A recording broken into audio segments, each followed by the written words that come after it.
This episode of We Are Libertarians is brought to you by Audible.com. Enjoy one free audiobook courtesy of We Are Libertarians. Choose from more than 100,000 audiobook titles, including works by Ron Paul, Walter Block, Murray Rothbard, and the Cato Institute. Audible.com also has audio of radio and TV programs and audio versions of magazines and newspapers. You can get the Audible app on any mobile device or download the audio to your computer. Go to audibletrial.com/WAL or head to WeareLibertarians.com and find the link to get one free month of Audible today. Welcome to We Are Libertarians for this week. I am your host, Chris Spangle. To my left is Greg Lenz. Greg, how are you? Doing well, Chris. How are you? You're a little bit punchy today. I'm a little bit punchy. I'm a little bit tired, but I've gotten enough caffeine to...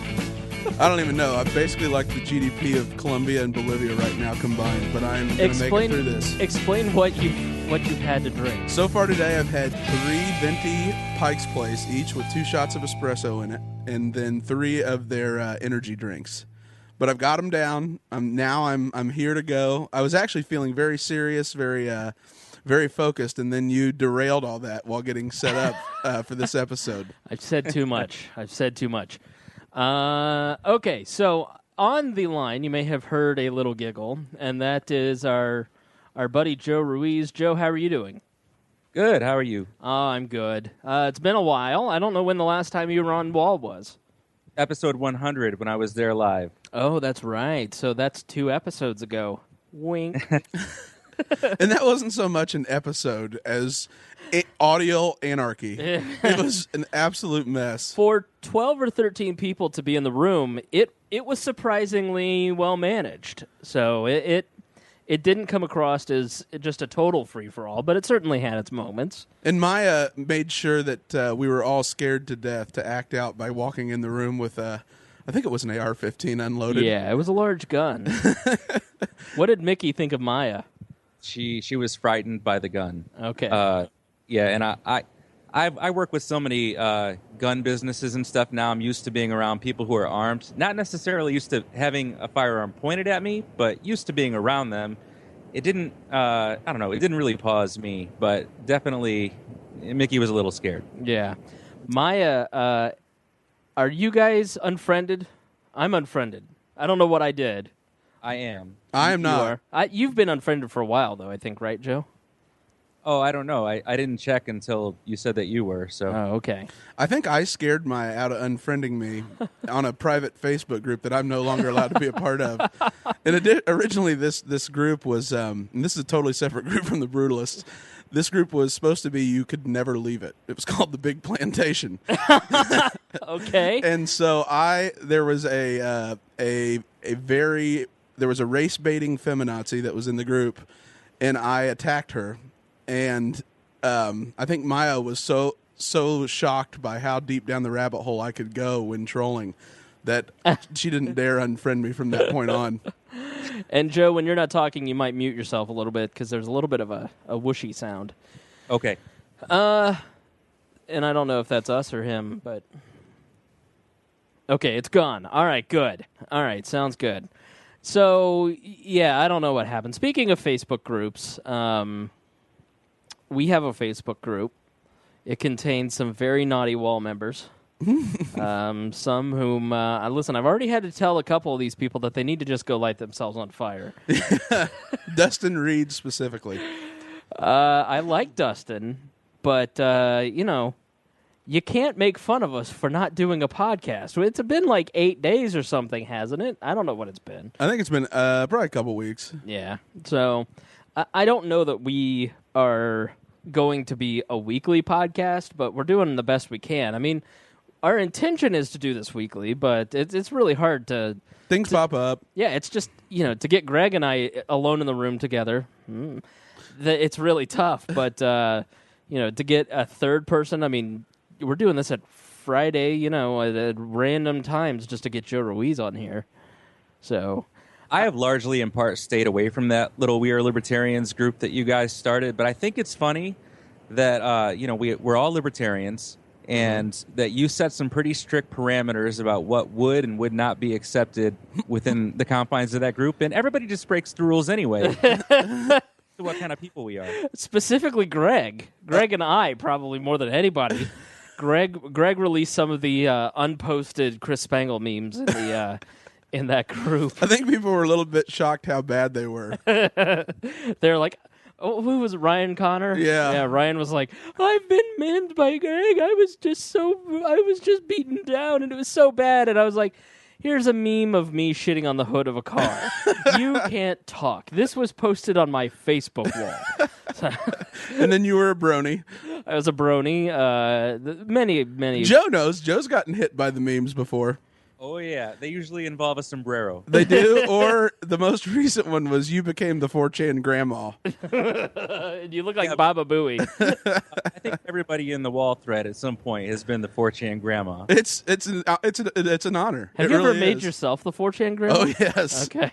Do you just make memes of yourself? I've only made like 2 or 3. One, usually it's once I'm being made fun of, I'll make myself Aldo the Apache from Inglourious Bastards.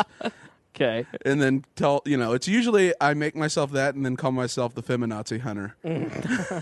So you make yourself look good. Not Meanwhile, really. I'm crapping on the hood of a car. Well, yeah. My favorite of yours is Richard Simmons.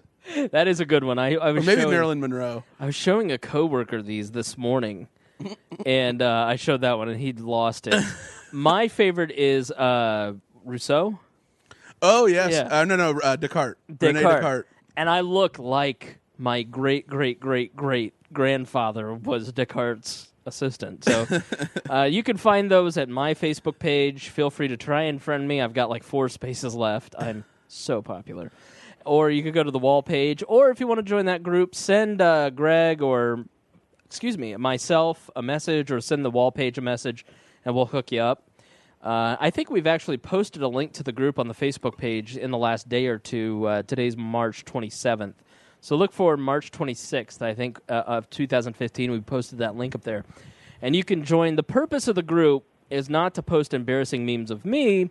It is to help kind of get some feedback on the show, plus just to kind of connect the listeners of Wall and get to know get each an other. idea of what, we follow pretty specific news sources. Right. And so for me, it's good to get as many links as possible from listeners to see what they're interested in hearing about and see if I'm missing things I should be aware of. Right.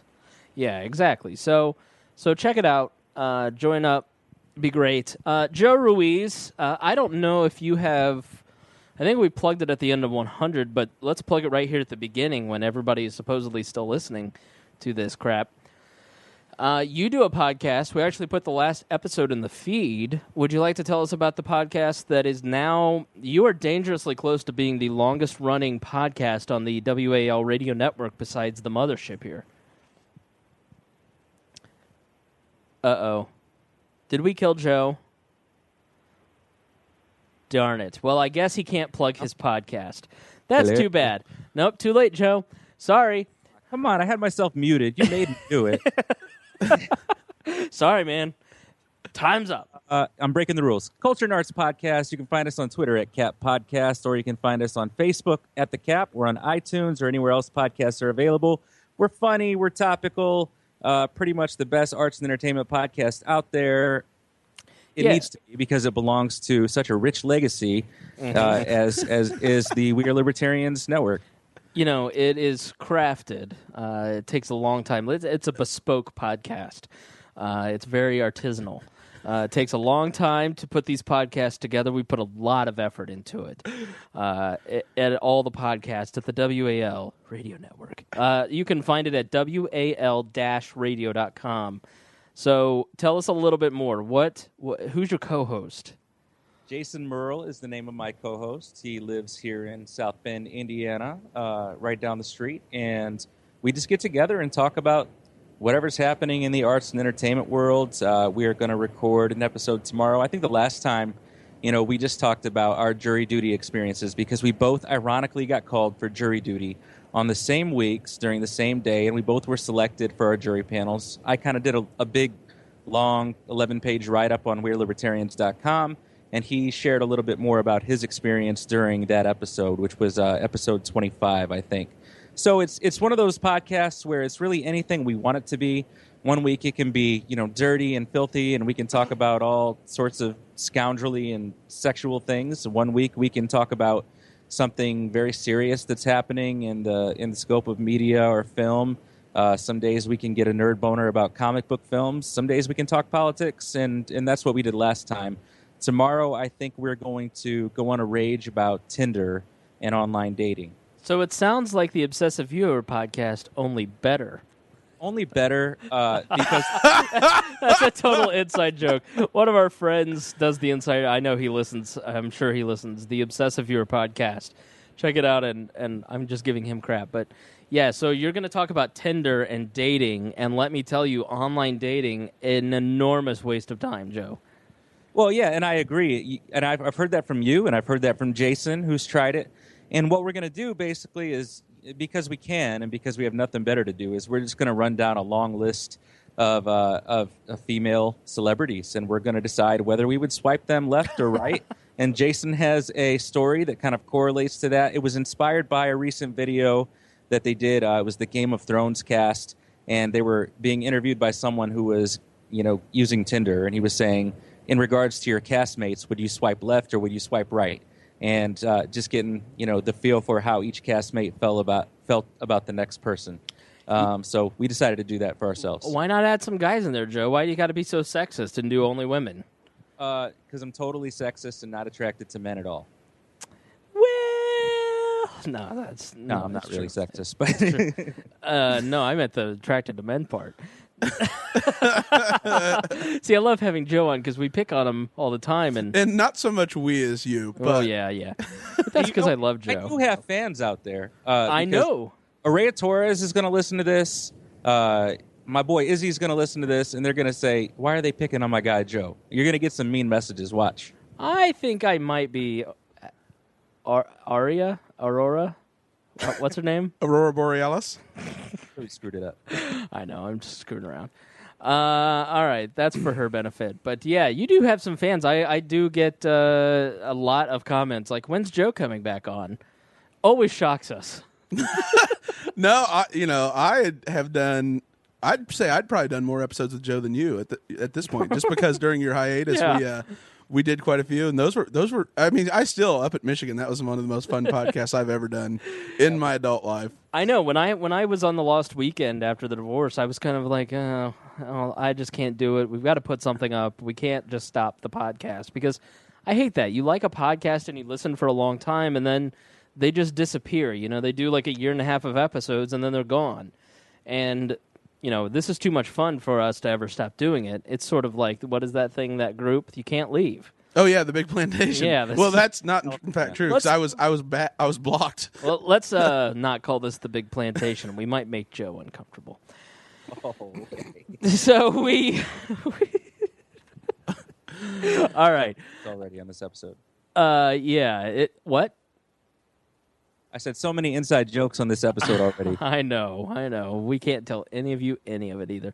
But, so when I was on the Lost Weekend and then I was putting my life back together and I couldn't do it. And you guys did a string of episodes and I listened to almost all of them and I just was like, I'm so lucky that, I met Joe and Greg specifically, Peffers less, but and Creighton too, I'm the least integral part of the podcast, except for the fact that I have all the passwords.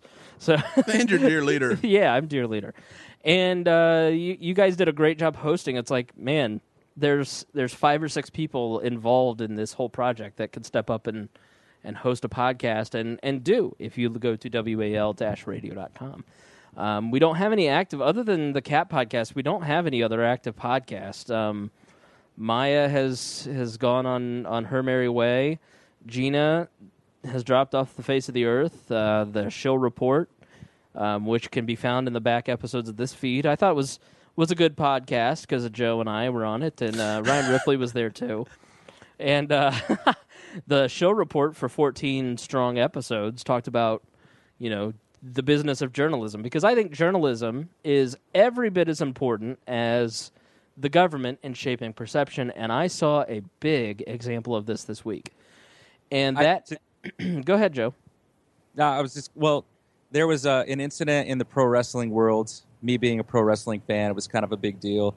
there was a very, very popular Hispanic Latin superstar down in Mexico wrestling for the AAA promotion.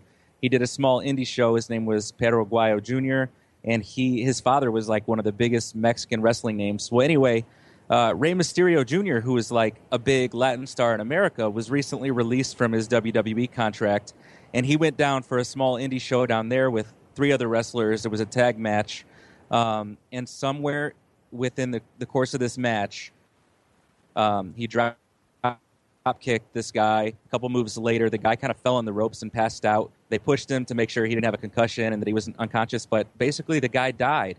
And they had video of this guy dying in the middle of his match, this big star. And so the next thing you know, the Associated Press and several other sites on the internet were reporting that Rey Mysterio, fresh off of his WWE release, had killed his friend and his longtime colleague, Pedro Aguayo, when there is no evidence in the video or elsewhere to show that he did anything wrong or, outside of his skill set or, anything inappropriate. It's a lot like the Tony Stewart crash. I mean, Tony Stewart is sick over the young man that died in the sprint racing accident that he was involved in, and he didn't intentionally kill a guy, but okay. If anyone in racing was gonna be accused of intentionally killing a guy, it's Tony Stewart, and that's from years of building and cultivating that persona. He's a little bit more mellow than he used to be. I once hit Tony Stewart in the face with a microphone out at the track when I worked there, and I was turning around trying to listen to a coworker, and I booped him right in the nose with the microphone, and he goes, "Hey, watch it there, bud." And but you were fearful. This is the week after he punched a guy. He didn't take me out. He could have. I'm a weak man. I am not strong. I cannot fight. I cannot go to prison, Joe. Don't tell anybody what I've told you. If you ain't first, you're last. So, and this applies to, we talked about it with Hillary Clinton in the last episode about the press, but here in Indiana, we are experiencing a large... there's a controversy surrounding our state, mainly because we have 100 old white assholes in charge of our government that are making us look terrible, and we're losing. We could lose a lot of convention business. So let's give you a little context to this Mike Pence story, signing this bill about discrimination and religious freedom, and we're going to talk about some of the religious freedom bills that are going around the country. And talk about Indiana, because we have a lot of Indiana listeners, despite being a national show at this point, an international show. We're heard in like 7 or 8 countries, even Canada, and they're our sworn enemy. I don't know if I like that aspect. There's like 4 Canadian listeners, and I'm sure they're all just taking notes, adding it to the dossier as they plot against us. By the way, the Canadian thing. It's a joke that it's so stupid to hate other people because they're from another nation. It's a joke. It's an inside joke about nationalism. We don't actually hate Canadians. Please stop hating on our Facebook wall if you don't get the joke. Or do and just expect to be trolled. Right. Yeah, we love the people in our Facebook group, and we love the people that listen to this podcast. The people that comment on our Facebook page don't listen to the podcast, so they don't get some of the inside jokes, which... Maybe we should change our style and, be more, I don't know, like Raw Story or Politico. That's boring. Nah, never mind. F that. We're just going to be ourselves, and if you don't get it, our too bad. Facebook page could just get a sense of humor. Right. Politico should post memes of Glenn Thrush and Mike Allen. That's what they ought to do. Get more page views, that's for sure. Yeah. So here's a little context to Indiana. And then we'll talk about the story specifically. So Indiana has long been, a Midwestern state. In 2008, even in a state of 6 million people, 2 million of which live in the center of the state, where Greg and I are. Joe lives up in South Bend near the Michigan border, South Bend area, let's say. And Indiana is shifting from an industrial and agrarian society to more of what most of the rest of the nation is shifting to, idea jobs. Idea factories, innovation jobs. It's the rise of the creative class. Exactly right. And because we have Purdue here, which is a fantastic technical school. Rose-Hulman. both, think MIT, think Caltech, think Stanford. Only for the Midwest, Purdue is largely known as one of the best agricultural schools, but also engineering. Rose-Hulman is a local engineering school. And, previous governors, especially Mitch Daniels, have worked hard to try and bring a lot of tech jobs to Indiana because we've got these two schools that can draw people here. We have a thriving tech community that Greg is fairly involved with. We've got ExactTarget was started here, which has become a major company. What is this? Not Stack. FormStack? FormStack. App Primo got bought. Yep. We've got Interactive Intelligence. Mm-hmm. The other big ones they're more on the rise, but Lessonly's a big one that's going to be a competitor to. It's a corporate training software. It's a startup that I'd plug. Get Tinderbox is a software. It's basically a sales proposal software as a service system that's really taking off and great. We have a lot of blossoming enterprise tech companies because that's really been the focus. You're not going to hear about Indy as a competitor like Austin, Silicon Valley, or Boulder, but where you get a lot of social media. That's and the thing and is you get startups. the consumer. Yeah, you get the consumer, the two consumer apps and ecosystem. But here we have wonderful.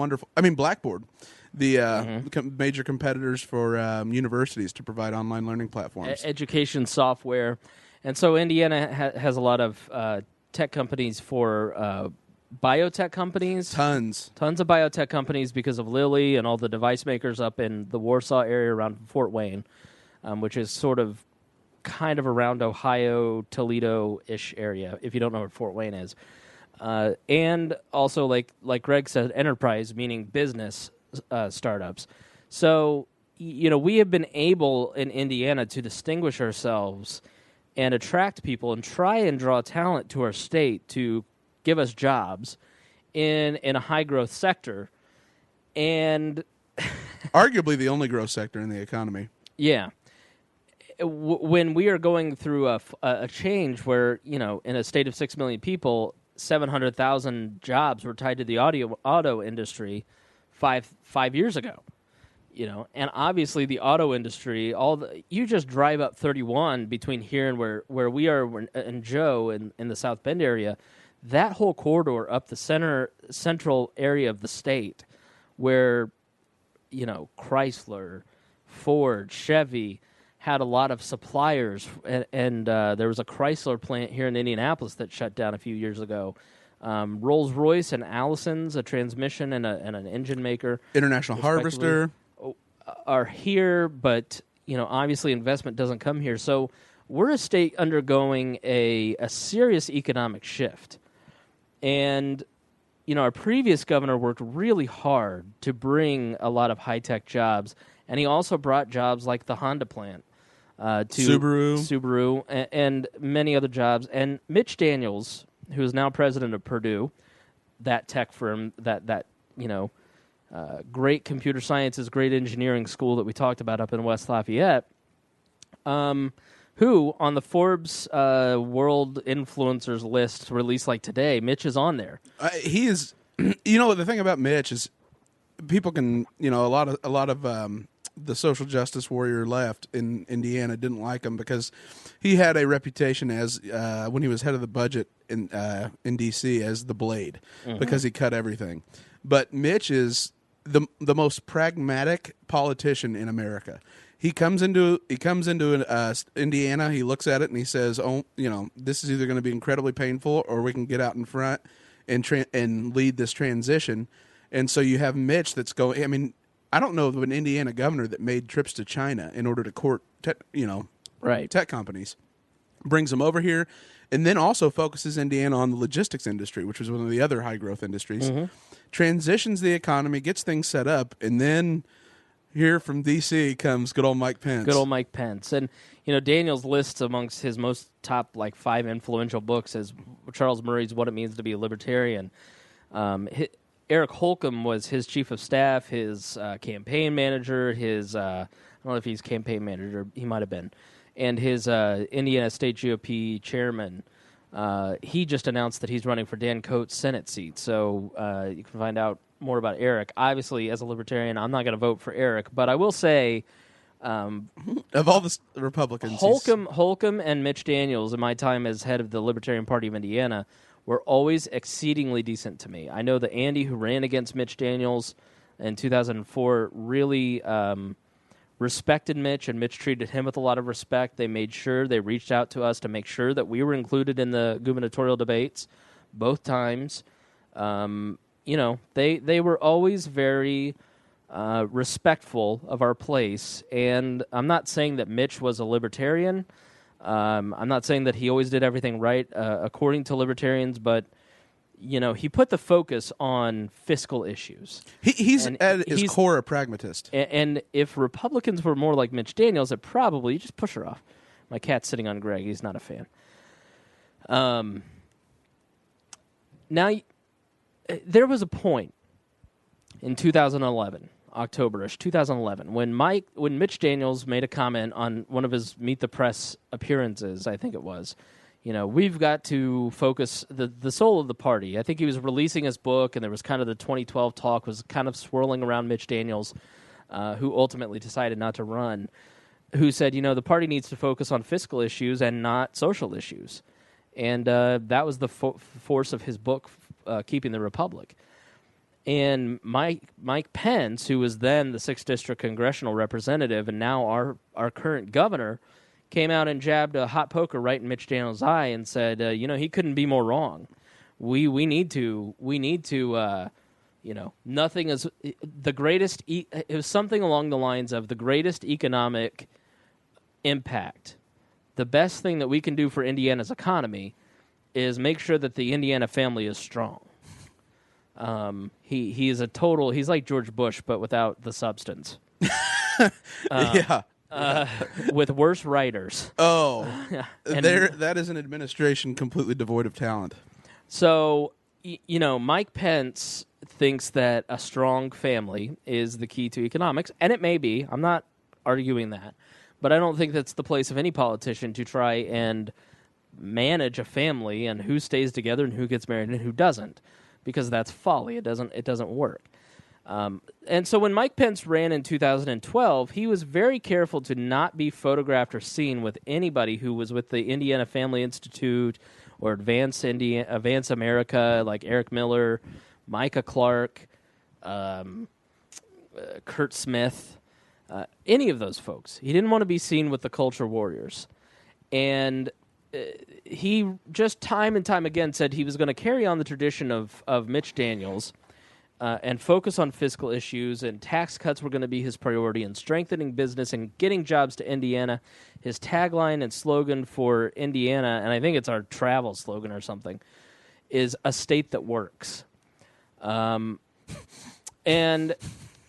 Mike Pence was very choreographed and careful not to let it slip that he was going to do what he did, which is step in a giant pile of family values. And I will say this, Mike Pence is an absolutely genuine person when it comes to family values. I can tell you that there are many politicians in Indiana that I have seen personally. I've witnessed their behavior. They say one thing about family values and they do another. We all have those politicians. Mike Pence is, in regards to his family and to his faith and to what he believes, I have found him to be an absolute genuine person, and I have never heard one rumor or anything in regards to Mike Pence not being exactly what he says he is. So I will give him that credit. But, because there's always a giant but when there's gay rights involved.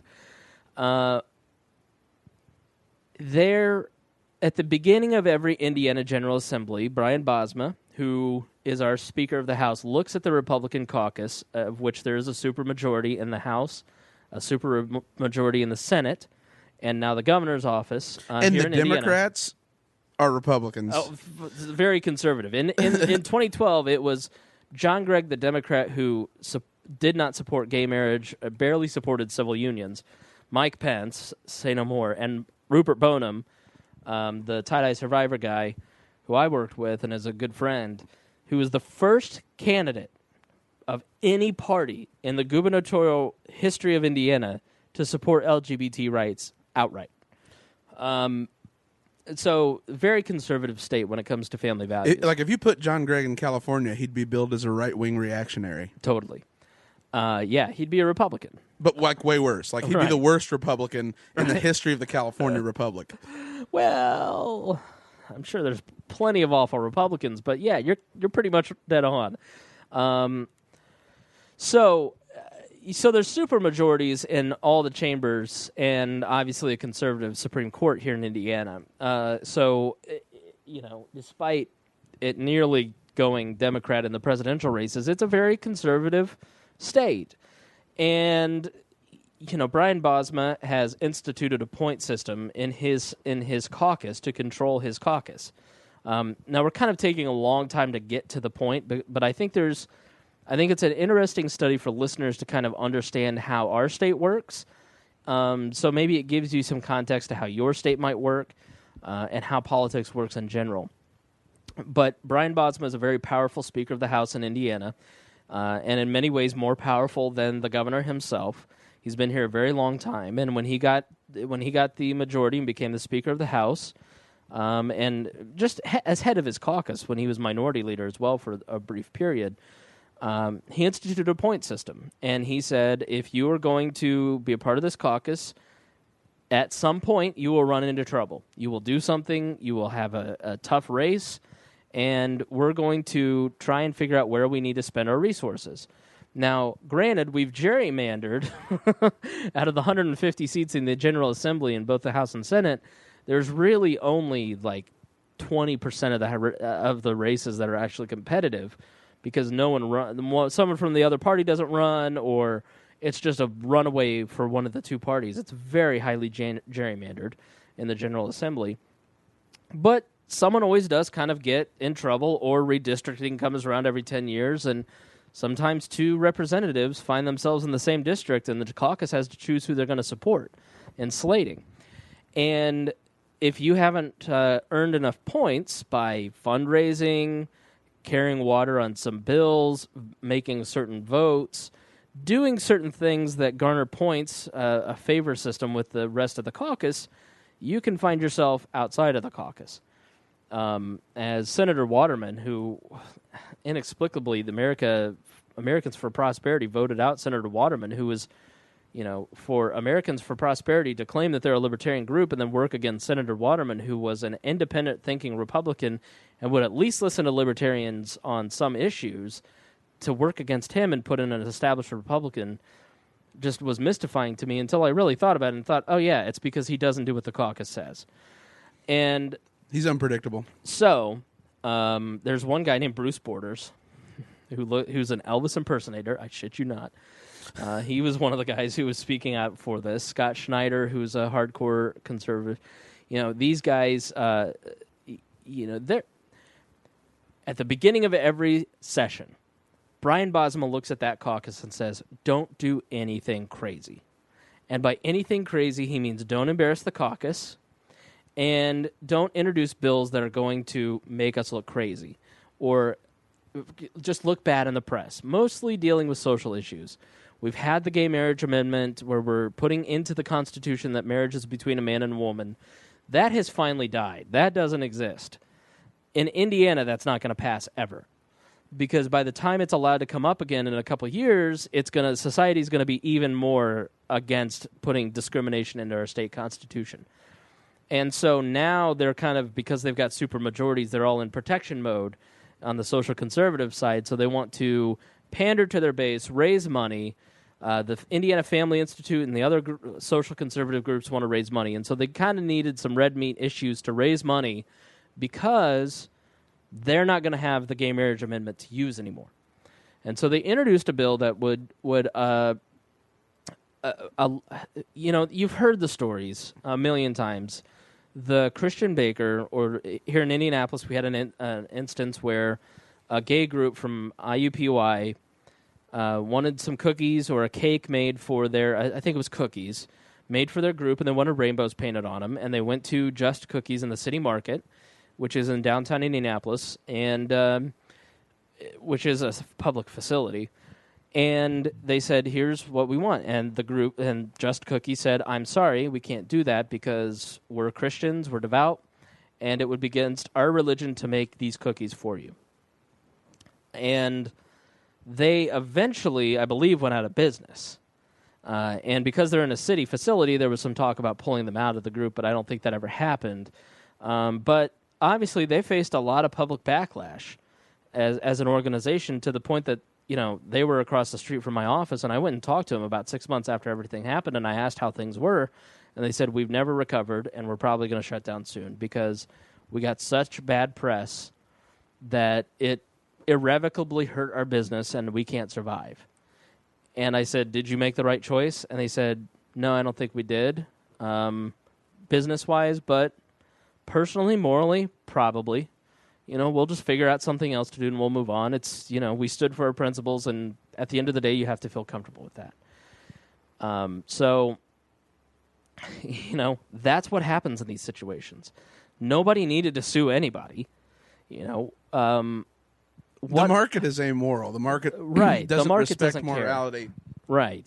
But because we need to fundraise for our sides, meaning grab your guns, pick your side, start shooting by writing us a check, we have this bill. And this freedom of religion bill went through the House, went through the Senate, got passed, went to Governor Pence, and Governor Pence signed it a few days ago. Now, we'll get into the details of the bill in here in just a second, but the outrage that has been sparked has been tremendous, to the point that the mayor of San Francisco says that no one from the city is allowed to travel to Indianapolis to participate in our conventions. One of the ways that Indianapolis has distinguished itself from other cities, other Rust Belt cities, other Midwestern cities, is that we have a large convention center. We have built, with taxpayer money, a large stadium, Lucas Oil Stadium, I think like doubled, tripled, quadrupled the size of our convention center. Yeah. And have really placed a big bet as a city over the last 30 years on convention businesses and pro sports, and drawing people here. The NBA, the NFL Combine, and the NFL Combine we here, Super Bowl. We have had the Final Four roughly every year. We have the Final Four this week. Final Four the NCAA is headquartered here, and so. Sports, there was even an Olympics package that was being put together at some point. They keep bidding on the Super Bowl again, but it's kind of been hinted at the city that now we're not coming there. And the NCAA is considering whether or not they'll continue to have the Final Four here. Now, you know... and even be headquarters here. Yeah. Salesforce.com is a major enterprise business, a ton of business contacts, a ton of tech contacts. They acquired a company called ExactTarget, which was a star of the Indiana tech community, an email service, think MailChimp, think Constant Contact, and it became Salesforce Cloud Marketing.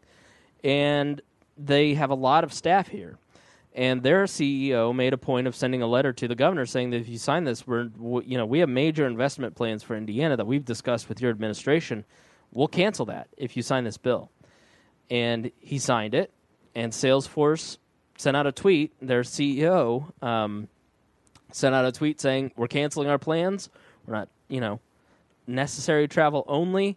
I mean, it really is, the way that it has been reacted, it's like, unless there's an emergency, we're not going to Indiana. Because everybody there has, like, this awful plague of social conservatism. Social conservatism. I think everybody here anybody that listens to this podcast knows that we are all, we don't agree with social conservatism at all. I'm sure there are listeners of ours who are, wrong, who are social conservatives. There are also people who may just be personally conservative. They're libertarian. I mean, I'm a personally conservative person. I'm a Christian.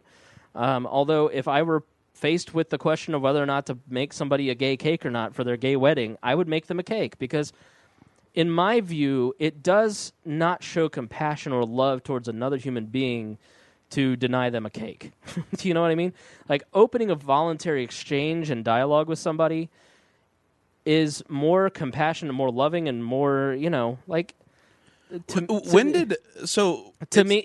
me, if a Christian says, I'm not going to associate with sinners, it is so stupid because... It's anti-Christian. Yeah, because everybody's a Christian according to Christian scripture. Homosexual acts are considered the same level of sin as sex outside of marriage. So if an engaged couple walks in to buy their wedding cake, do you ask them if they had sex before marriage? Yes, you should. You should, and you should get it on tape and start a website. You'll do twice as good as the cake business. Yes, you will. But my point is, you don't walk in and if you are a Christian cake maker that is devout enough to cancel a cake, you consider homosexuality a sin. So are you asking all your customers their quote unquote sin? Do you? I hope I'm not. I hope I'm getting this out correctly and representing the question correctly, and not people aren't saying, "Oh, Spangle thinks that gay people are sinners," all that kind of But I just don't find the Christian cake maker to be consistent in their ideology, and it's just a weird stance.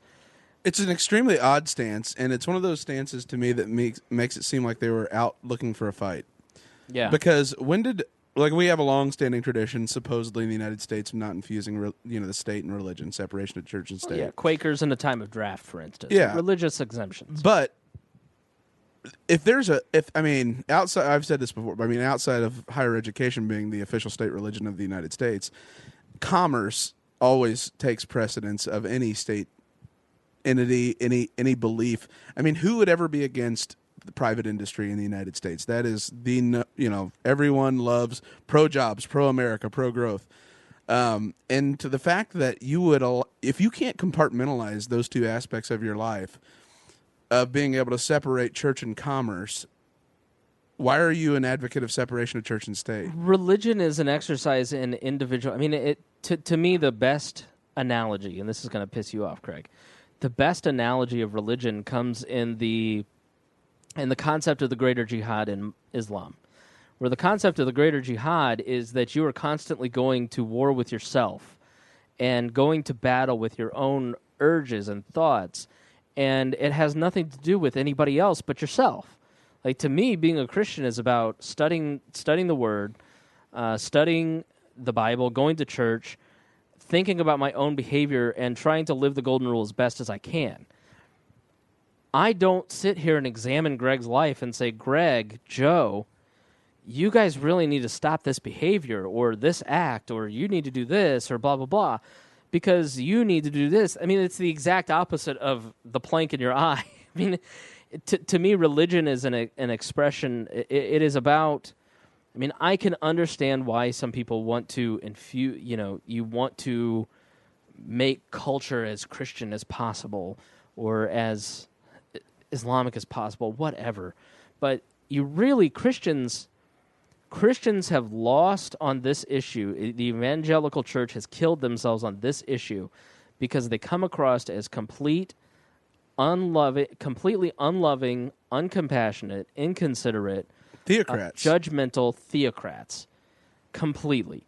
And the General Assembly has actually done the killing of them, I guess, I think you put it. And the Christians or any other religious people who supported it have kind of shot themselves in the foot because they think that the ends justifies the means, but the ends is actually that there's a greater negative perception about their faith. And somebody called me a fool last night on Facebook because I said that what's more important than this law for what it may or may not be, and it was very divisive. Everybody was talking about it. Everybody had their opinion out there. But I said that the perception of the law matters because most people are pretty casual about politics, and that can translate to being uninformed or whatever. And I think that it's pretty safe to say in 2015, more people are going to listen to Miley Cyrus calling Governor Pence an asshole and running with that than for them to do any sort of heavy-handed research themselves. They're going to focus on Huffington Post deadlines in their news feeds. They're going to focus on pair that with the official pictures that Pence put out with him seated at his desk, and he's in the company of nuns and priests and rabbis and monks and pastors and prophets and Tim Wesco and Sister Mary Clarence from Sister Act or whatever. That's the kinds of things that people are going to No, and it's going to not just shape their opinion of the law, but it's going to shape or create a new perception or I guess further a negative perception about religious peoples. And if I'm a religious person, the aim of most religious people is evangelism. It's outreach, it's recruitment. If you're a non-believer who sees that religious people have used the law and it's perceived to be discriminatory, whether it's not or whatever your argument may be, if it's perceived to be discriminatory, it now makes it even harder for you as a religious person to convert your casual audience. And it just further stigmatizes religion. Completely. Could not agree with you more, Joe. You're absolutely right. And so this was a hill that, I'm reading the Steve Jobs book, and Steve Jobs wasn't a religious person. But, he said, my problem with Christians is that they try to be socially conservative. They try to tell everybody else how to live, and they get totally lost when they do that. The best part of Christianity, I'm most attracted to Christianity when Christians talk about how to live a better life and how to live like Jesus. So that's my advice for the Christian community. Now let's get to my problem with the gay community. I have a problem with everybody in this. If anybody has any complaints that they'd like, you are treading on dangerous. No, either everybody's grounds. going to like me or nobody's going to like me at the end of this podcast. Well, everyone's going to hate you. Good. Before you send all of our gay fans away, can I just say one more thing about the Christians before we get off of them? And then would you like to plug the Cat podcast? Oh, my gosh. I don't mean to send you over. I'm sorry.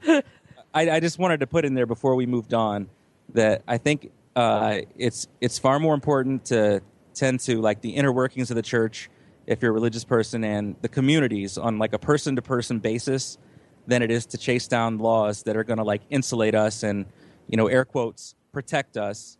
Because like with this, when we focus on stuff like legislation as opposed to just loving the guy next to us, we kind of further alienate the people that we're really trying to get to. And for a Christian or any other religious person, I'd say the best tool we have is like an individual with a kind heart who cares about the people next to him. And whether Christians or anyone else see this bill as a victory or not, I think it's far more likely going to paint the church as a political lobby than it is going to like assist with, the Great Commission or whatever the equivalent concept in another religion would be. Right.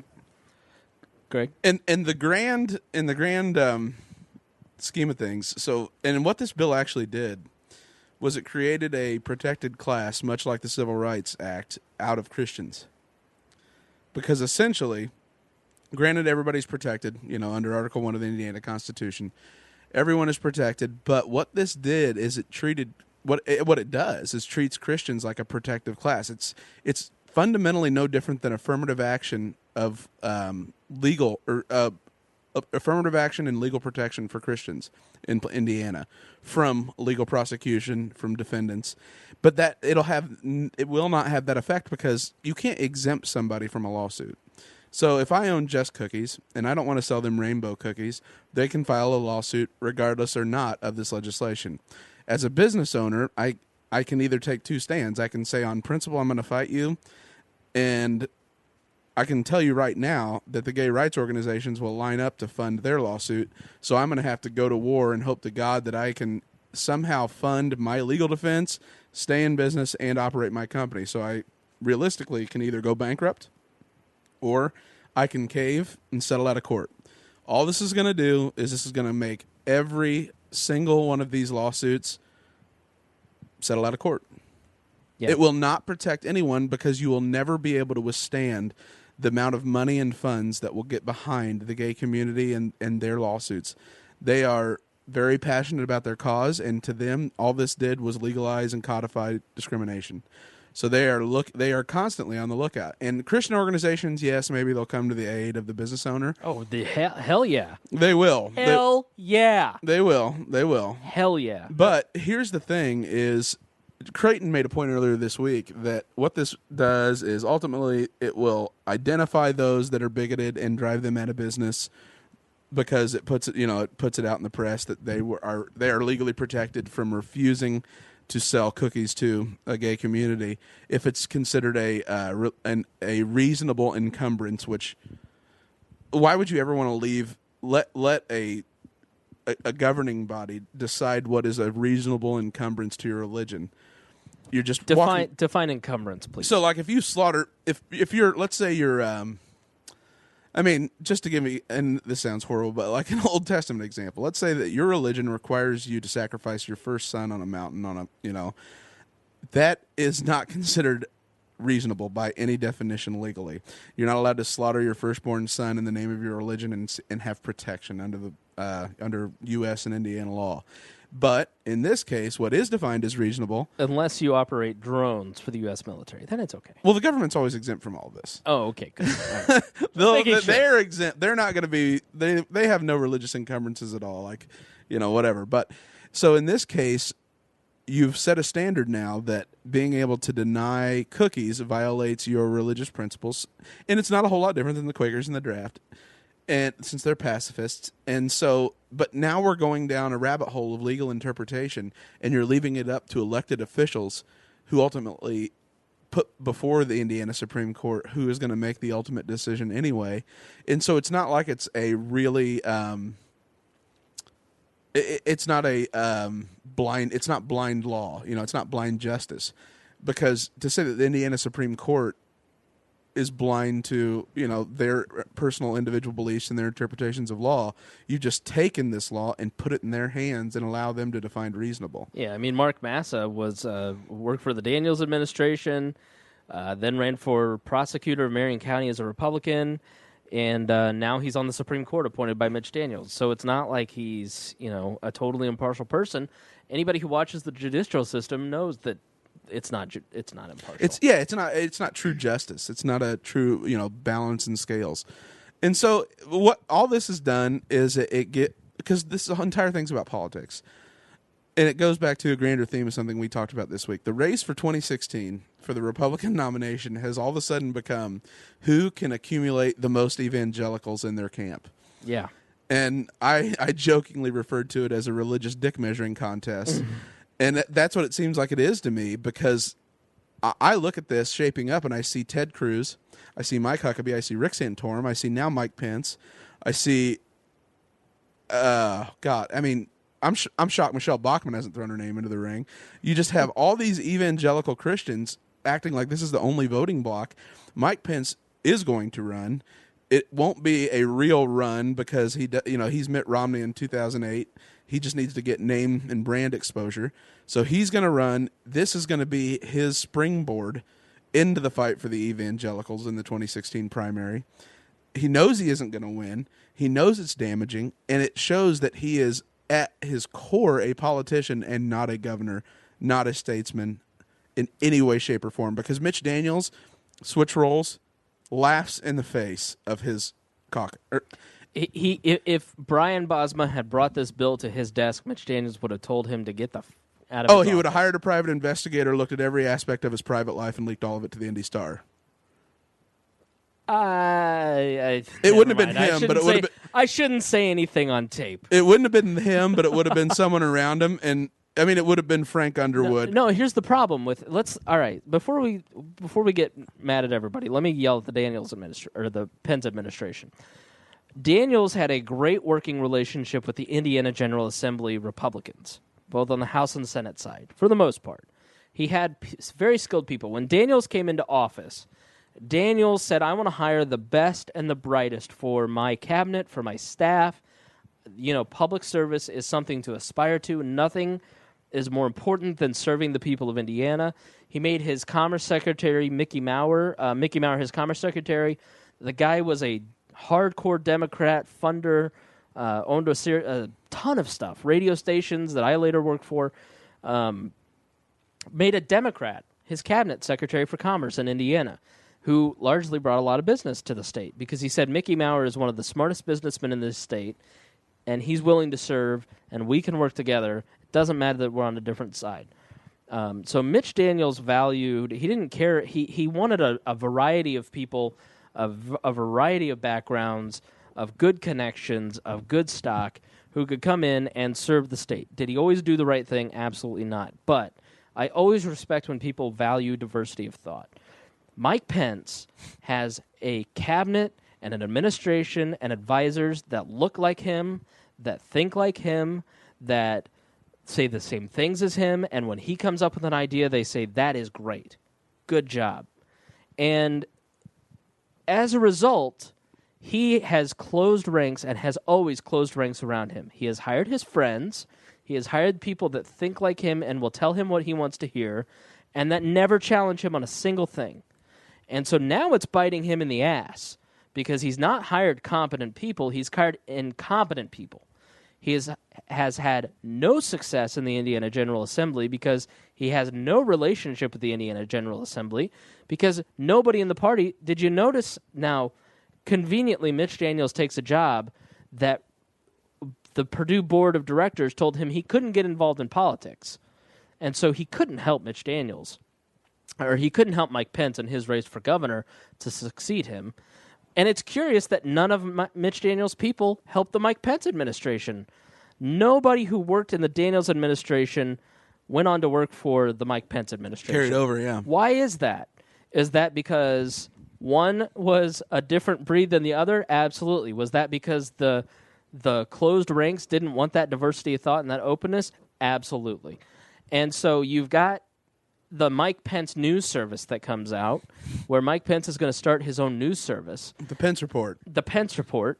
And now you've got this ridiculous social conservative bill that does nothing to help small business owners, and it does nothing but drive industry away from Indianapolis and Indiana at large. I don't understand what he's doing and what he's thinking. It just has to be gross incompetence. And we started off talking about the press.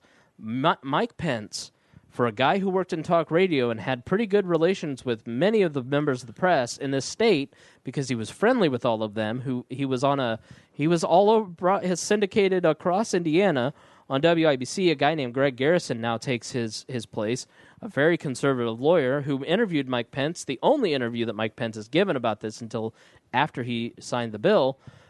Mike Pence was challenged by Greg Garrison as to why we even needed this bill. So, Mike Pence has barely talked to a single reporter. Mitch Daniels used to hold weekly meetings off and on the record with the Indiana press, had a great relationship with all of them.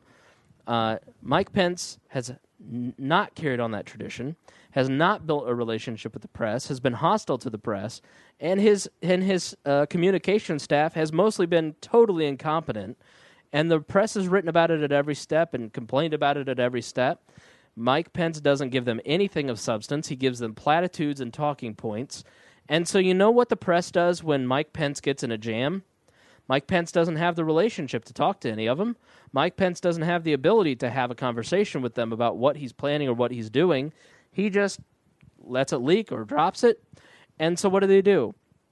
It isn't Mike Pence administration revamp state press release website. It's Mike Pence starts his own news service. He starts the Hoosier Pravda. Right. It isn't Mike Pence to sign bill that protects small business owners.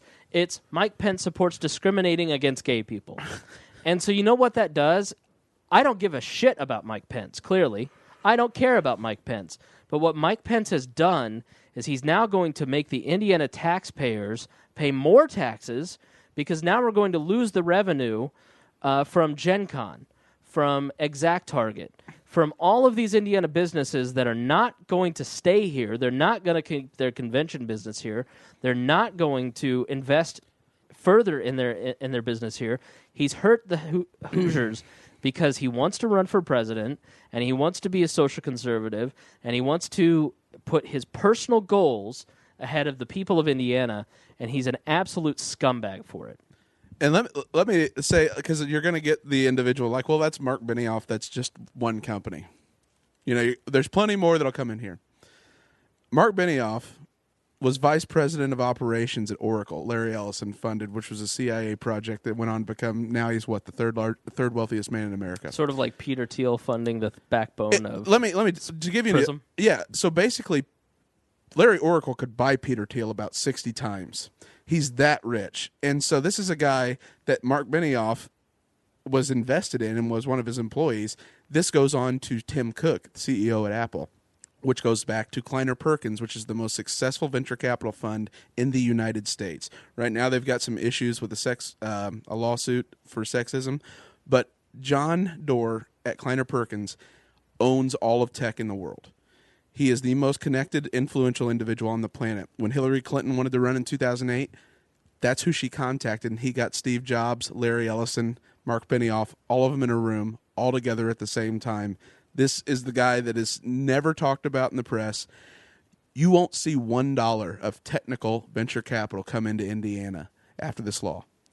The reason why, they funded PayPal, Peter Thiel, PayPal Elon Musk, Jeremy Stoppelman, CEO at Yelp, Angie's List greatest competitor, Max Levchin, who started Slide, and then was the original co-founder of PayPal.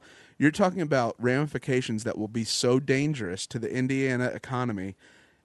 It's hard to overstate, because if those dollars don't come here, nothing will. They control biotech, they control green tech, they control everything outside of automotive. And automotive has one leader, and that's Elon Musk, who is tied back to that as well. You are literally talking about the absence of investment in Indiana for new companies to grow and scale and hire new people in its entirety. Yeah, and the convention business, which Indianapolis has gone all in on, that is their hope to grow and build the core of the city, and that is the tax base. That is how we fund all the stuff that we've built. So the taxpayers of Indiana and Indianapolis have built all of these convention centers and all these little improvements to the city to handle the load that comes with all these conventions. And now we're not going to be able to attract those conventions because it's a PR nightmare. Because what has happened is it doesn't matter that people read the bill. It's that Miley Cyrus is tweeting about it. It's that the environment looks bad. George Takei, who lost his man virginity in Indianapolis, I'll tell you that story in a little bit at the end of the podcast, is tweeting out that you shouldn't come to Indiana. So now it becomes a pariah effect. You don't want to associate with a pariah because you might become the pariah yourself. Miley Cyrus, and Joe's the one who made me aware of this, Miley Cyrus, Mike Pence should never be on her radar. Ever. Never called him an asshole. Yeah. Publicly on Instagram. Right, Joe? Absolutely. She's got more star power. And more people are going to hear her side of whatever she's saying than are going to hear his. Joe, I know you got to go soon because we started late and we're running long. But so feel free to leave whenever you need to. But I want to give you a chance to jump in here before that happens. No, I just think it's interesting. You know, Greg's his theory or his joke about everybody kind of vying for these social conservative votes. And it's an interesting thing to me because if you've got Rick Santorum, potentially, somewhere out there in the peripheral, you've got Ted Cruz, socially conservative, and now he's the first one to announce that he is indeed running.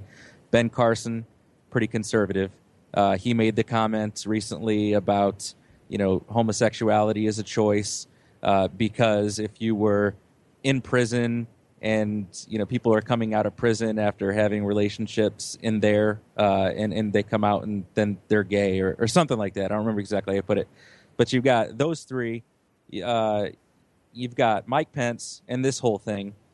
It's like who in the Republican Party that is a potential contender for 2016 is not vying for the social conservative votes. Is it just Paul, or is it maybe Paul, Christie, Jeb Bush, I guess? No, I mean, Rand Paul is totally competing for those votes. I mean, look at how he speaks at any pro-Israel group he possibly can.